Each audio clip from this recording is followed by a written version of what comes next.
Hello students, welcome to Dr. B.R. Ambedkar Open University. Our topic for discussion is Integrated Marketing Communication, second semester MBA. This is one of the most important topics for the modern times because everything has become very complex. Like one professor was saying, the only constant is change now. So things are changing rapidly. Even in India also we see imperfect market conditions in a sense that there is explosion of the media, there is a lot of social media, but there is a lot of incomplete information, incorrect information, and this is leading to a lot of problems between the consumer and the marketer and the consumer and the consumer and the government. So the need for perfect communication where clarity of information has to be given has become very important. And earlier days we had one product and everybody was buying the same product. Nowadays if you see product categories like mobile phones, we have 20-30 phones, and how to distinguish one phone from another, how to buy one phone, which phone is better, this is where integrated marketing communication comes into picture.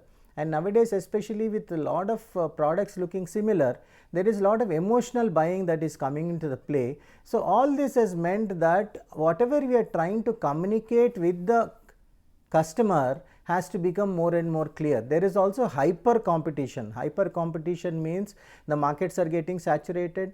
India's fast growing markets are overcrowded with products, and unfortunately what has happened is with lot of imports happening from China, there is a lot of imitation and fake products, and unless we are clearly communicating with the customer what is the correct product, there is a chance that the customer might end up buying a fake product. And lot of products are very similar, so how to say which one is better? And there is always a race to the bottom rather than a race to the top. What do you mean by race to the bottom is somebody always wants to sell the same product at a cheaper price. Now let us look at a promotion mix. A promotion mix, unlike the marketing mix, the promotion mix is a company's mix of all its communication. How is it going to communicate with the customer? It is a blend of tools used to inform, persuade and influence buyer. So we have three things: we have to inform, we have to persuade and we have to influence the buyer. It is very crucial part of the overall marketing mix, and unless you might have a great product, you might have a great price, you might distribute it properly, and unless if you promote it well, the product will not be bought by the customer. So let us look at the 5 key tools. There are a lot of other tools, but we tend to focus on 5 tools. The first tool is called advertising, which in most of the normal language, whatever we do is called advertising, but advertising is a very specific thing. It is a paid form of non-personal communication. So if you are looking at me now, I am coming to you over the television mode, and it is not non-personal communication. And when you are attending to a teacher on a Sunday in a B.R. Ambedkar study center, that becomes personal communication. So what I am right now doing is non-personal communication by an identified sponsor. So anybody talking on the TV is not advertising. So only if the advertisement or a spot is coming to you where we can identify a particular company, then we call it advertising. Then we have personal selling. You must have seen it a lot of times. They even come home to home, or they come to offices where one person is trying to sell a product to another person personally. So we call it personal selling, and that is face-to-face interaction with one or more buyers to make a sale. This can happen on the road, it can happen door-to-door at home, it can happen in an office. So that is called personal selling. And lots of time when you go to a supermarket, you will see 1+1 offer, or if you buy 2 we will give 1 off, or 50 rupees off. Those are called a sales promotion. What are sales promotions? Are short-term incentives. Please remember students, it is short-term inducements only, which means this inducement will be there only for maybe a few days or a few months. It will not be there for long. So discounts, coupons, and then lot of times what is happening is advertising, personal selling and sales promotion by itself might not work. We will have to deal with what is called as publicity and public relations. So in publicity and public relation, what we do is we try to build a positive corporate image, and especially let us take recently there was a big airline tragedy, and the entire Tata group had to handle a lot of negative publicity, and they came out with a lot of campaigns saying that we care for the customers, we care for the people who flew in that plane, we care for the students who died. So all that, combating that negative publicity is also very important. And nowadays in the modern era, direct marketing has become very, very important. So what is direct marketing? Is communicating directly with the targeted individuals to get an immediate response. You can say email, telemarketing, social media, Facebook, Instagram, YouTube. So there is no intermediary. We can directly talk, and the customer also can directly talk. It could be a company website, it could be any of these, for example, any of your Swiggy, Zomato, all these are direct marketing. Then let us in sum up each one of them little more briefly. We have advertising. Advertising will have print and broadcast. So it could be newspapers and magazines, it could be television, it could be video, it could be on YouTube. Then we have packaging inserts. Then we could also have brochures. Sales promotions could be contests, games, sampling, gifts. This can happen in fairs, trade shows. We can have public relations, which are press kits, speeches, annual reports, charitable donations. Personal selling could be sales presentations, sales meetings, incentives and programs. Direct marketing will involve catalogs, mailing, telemarketing, electronic shopping. So these are the different communication tools under different tools like advertising, sales promotion, public relations, personal selling and direct marketing. So now let's move on to earlier times. What was happening is we were doing mass communication to lot of people. So one television ad in Doordarshan would reach millions of people. So now what has happened is, with the technology coming in like cell phones, laptops and iPads, now we are moving from mass to targeted. So now it is more and more about, especially with the coming of the mobile phones, we are trying to target individual customers. So earlier it was one to many, now it has become one to one. The focus is on connecting with individual customers with their names, and most of you will also get communication on your birthdays, wedding anniversaries, saying that on your birthday you will give you 10% discount. All that is targeted communication. Then what is this concept called integrated marketing communication? Integrated marketing communication is a simple concept that brings together all forms of communication into a seamless solution, which means whenever we are having a campaign, we are going to bombard the customer with all sort of communication tools. It ensures that all promotional tools work together in harmony. IMC is a planning concept that recognizes, this is given by Kotler. IMC is a planning concept that recognizes the added value of comprehensive plan to provide clarity, consistency and maximum communication impact. So we are trying to move away from a classic communication to integrated marketing communication, where we are aimed at retention and relationships, selective and targeted communication. It is no longer a monologue, we are going for a dialogue. We are having information only if it is requested, and it is not transaction oriented. In integrated marketing communication, we are looking at relationship, whereas in traditional communication we are looking at hard sell. In integrated marketing communication we are looking at soft sell. We only provide information and we leave the customer to take the decision. So it is effort to relevance. So reasons for the rise of IMC: advertising has become very, very expensive. So unless you ensure that all your money is correctly spent, the company will be in a big problem. And nowadays lot of database marketing has also come in. So this has led to the concept of one-to-one marketing. And media also is fragmented. In 1970s and 80s we had one channel only, and it was Doordarshan. Now I think we'll have 600, 700 channels. Then we have the YouTube, then we have the OTT market. So media is terribly fragmented. So, and also what has happened in the last 10 years is dramatic shift towards online retailers. For example, large retailers like Reliance, Amazon, Flipkart now dominating and dictating terms to manufacturers. Environmental factors also change. Consumers' concern for the environmental forces make companies to adopt eco-friendly practices. And because of all this, there is a lot of price competition. Everybody wants to sell products at a cheaper price, and that has meant that the profits have eroded. So agency mergers have happened, increased global competition. Now the world is becoming a global place. All foreign products are now available in India, and the entire focus is on cost effectiveness. So the consumer has become the focus. Earlier it was the manufacturer. Now we have shifted to the concept of the consumer becoming a focus. So why is IMC so valuable? You can deliver consistent messages to the customer. You can have creative integrity, which means a uniform brand image is shown across all the platforms. We can better use the media, optimizing channels for maximum impact. We can get operational efficiency, we can have cost savings, we can have greater marketing precision, and we can also have stronger relationships. So finally the purpose is to elicit a desired response from the target audience.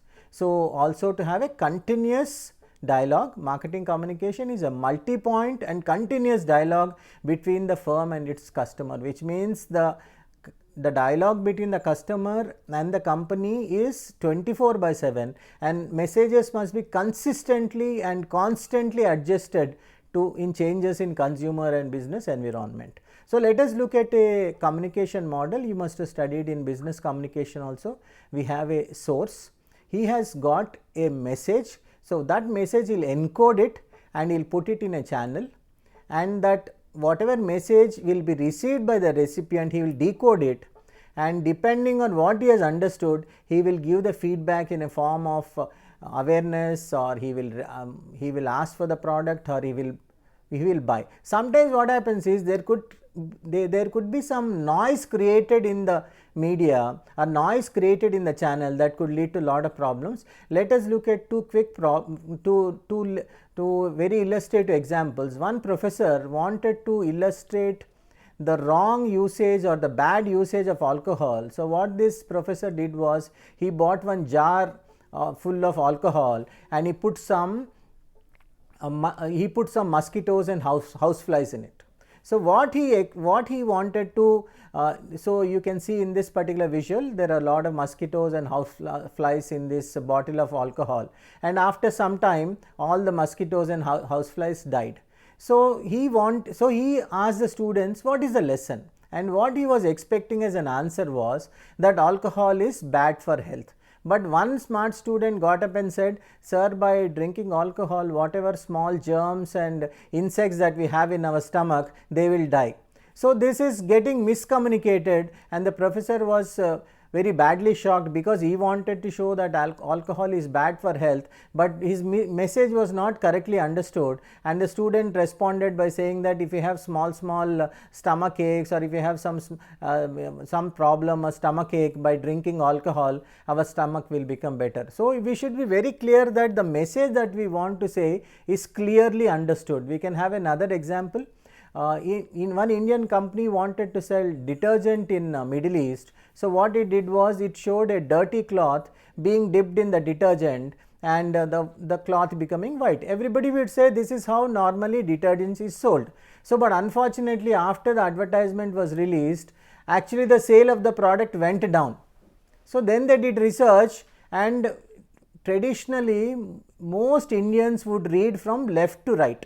So what we are understanding is a dirty cloth, we are putting it in a detergent and it will become white. But unfortunately, what happened in the Middle East people read exactly in the reverse. They would read from right to left. So what a Middle East person has understood is that we are putting a white cloth in a detergent powder and it will become black. So both these examples very clearly illustrate that it is not what you want to convey, it is how you are conveying and how it is being received that is more important.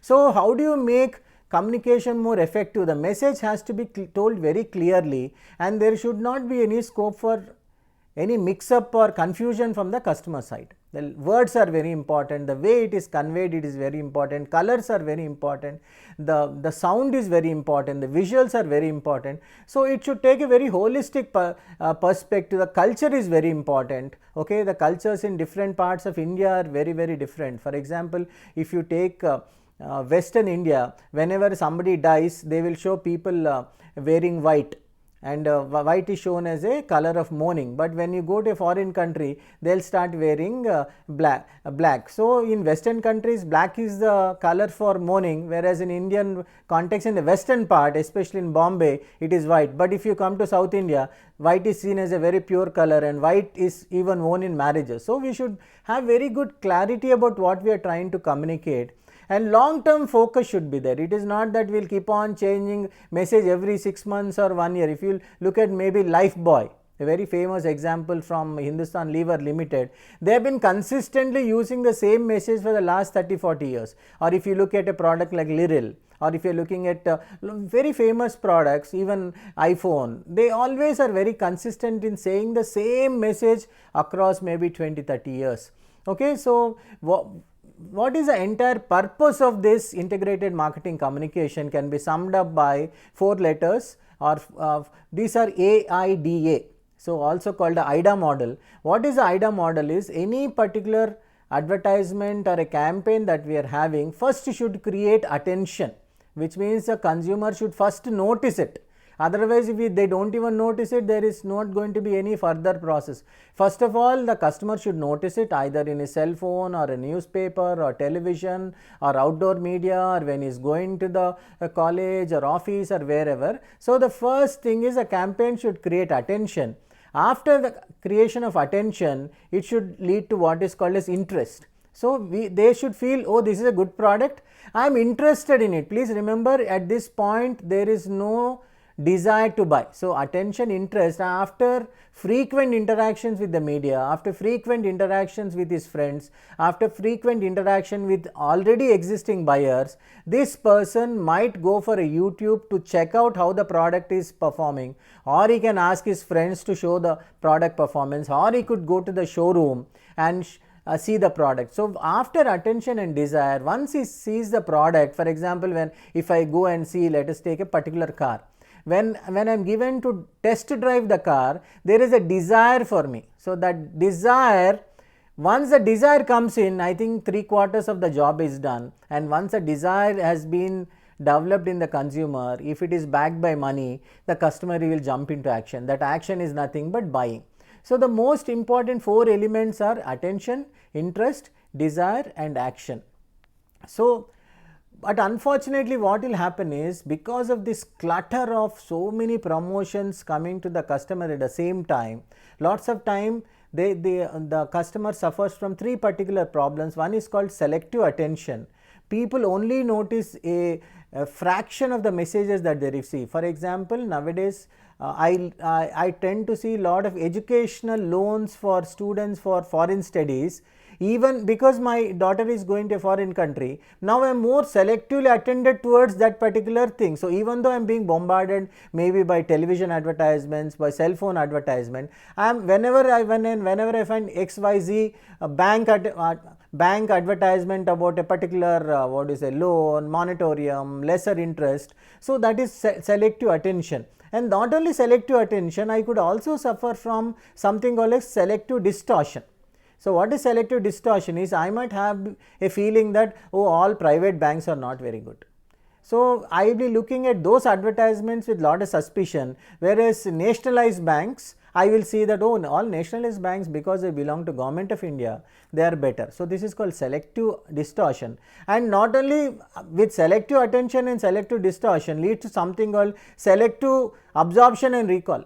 Some private bank might give me slightly lesser interest, but I will ignore it and still go for a slightly higher interest rate by a nationalized bank, saying that no, my property is more secure, my fixed deposit is very secure. So these are some of the problems that all IMC marketers have to face, that customers pursue advertisement from their previous experiences.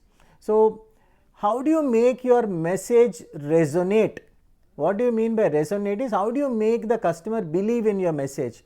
Okay, so a strong believable source increases impact. For example, we have a health drink for the children.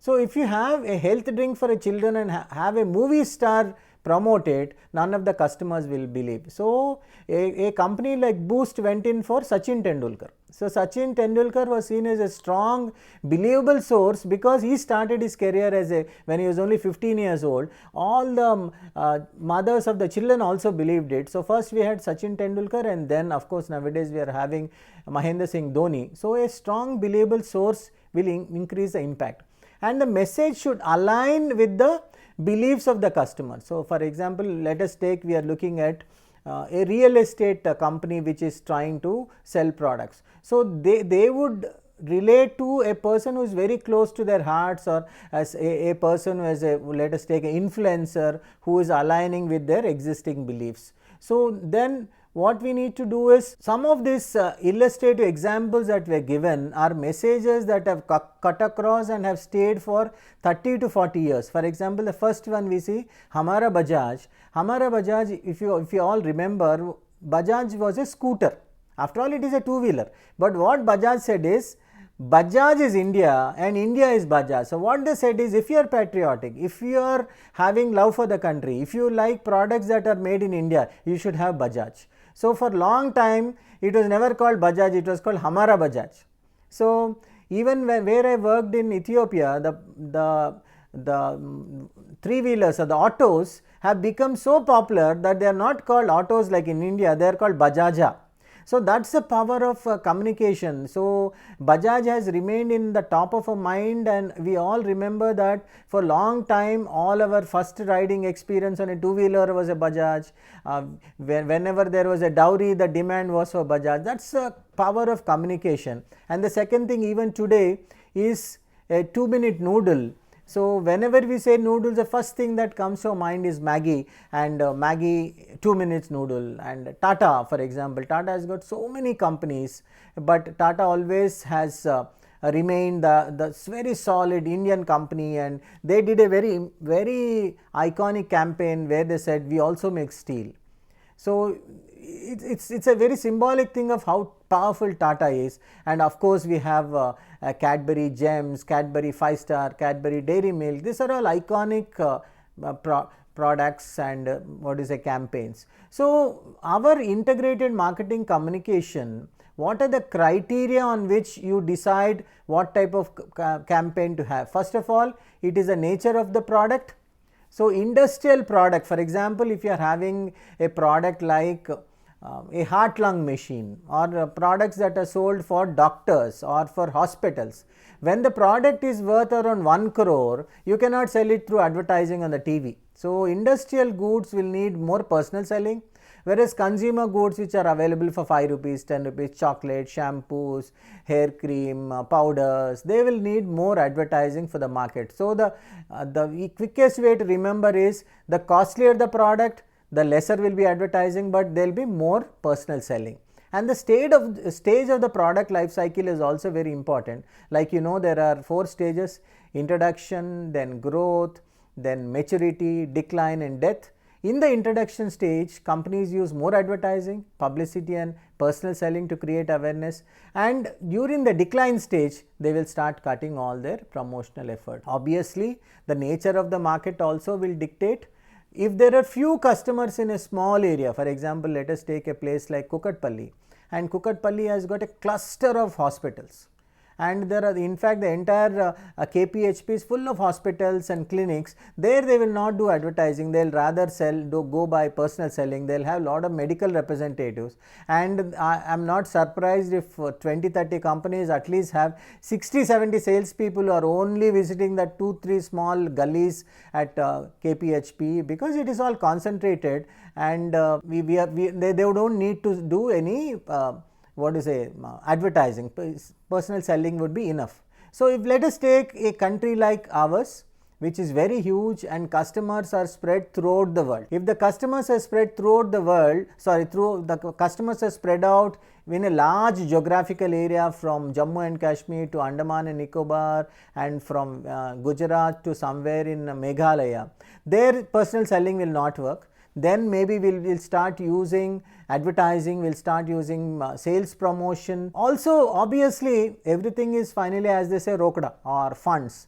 When we have a large budget, we can use a mix of all tools. For example, let us take he's a startup or a small company, they'll have a small budget and they will be very selective, and maybe they'll use direct marketing, then they might use the social media tools, and maybe for big customers they might even do personal selling. Okay, so what are the key consideration? We are still continuing. So one promotional strategy that all marketers tell is what is called as a push strategy, another called as a push strategy, pull strategy, push strategy, and we also call it push-pull strategy. What is a push strategy? Is manufacturers will keep on pushing the product down the funnel. What do I mean by the funnel is there is a manufacturer, there is a wholesaler, there is a distributor, there is a dealer, there is a retailer and the consumer.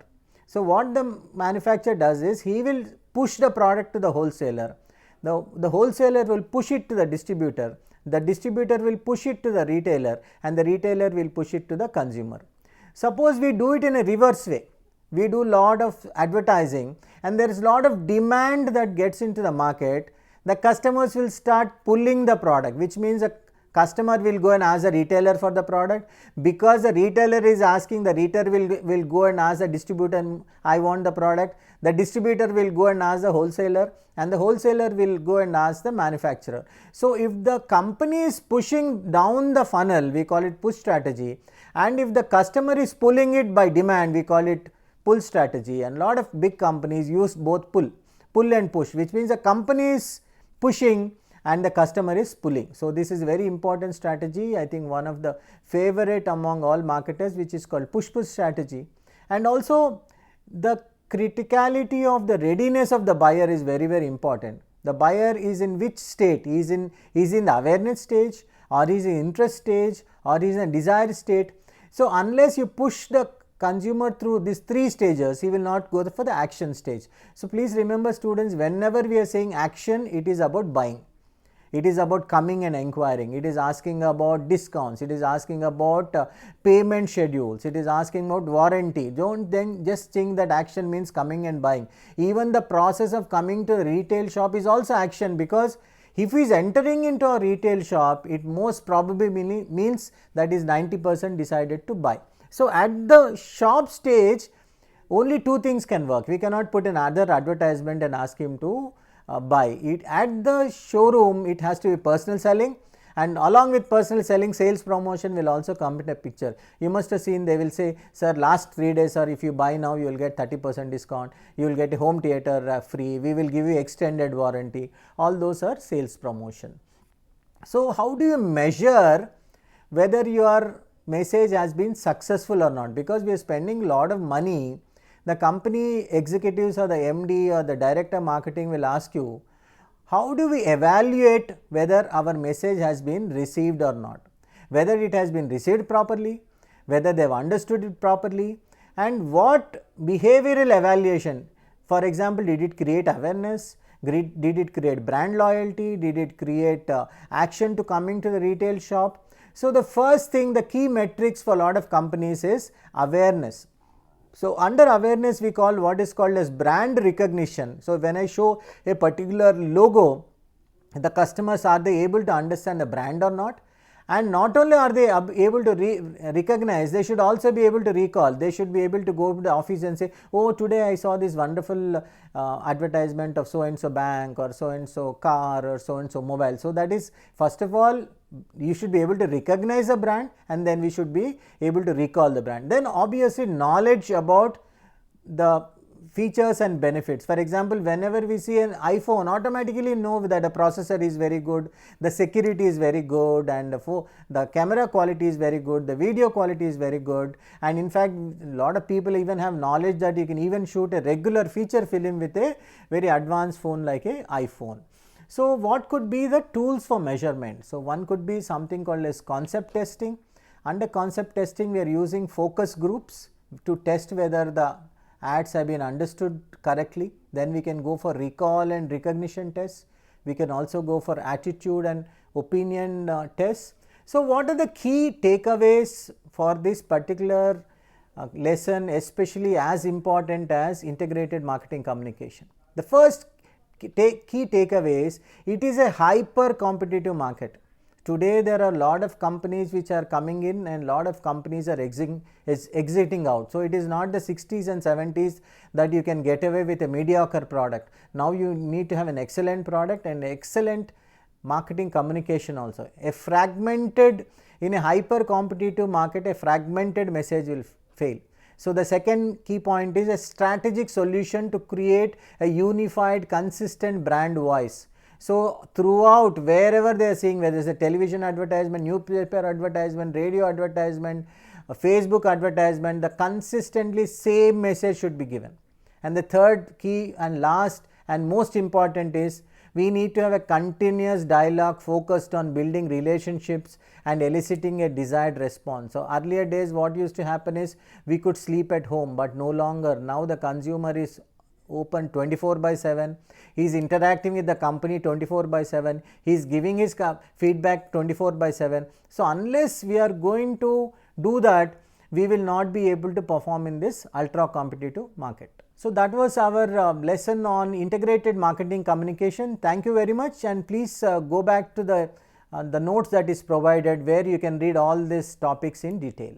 Okay, so what are the key takeaways for this particular and interesting lesson on integrated marketing communication is the markets have become hyper competitive. So what we mean by hyper competitive is there are limited customers but very large number of sellers. So in this hyper competition, you need to have a great product and a very consistently clear message. Second is, not only should you have a clear message, but you need to have that clear message consistently told across the media. So the media could be television, the media could be radio, and the media could be newspapers, the media could be internet, it could be YouTube, it could be Facebook. So whatever message that you want to give should be consistent across the media. And the third important and the last and the most important key takeaway is that we need to have a continuous dialogue with the customers, because customers nowadays are on 24/7. So they have the internet, they have the mobile phones,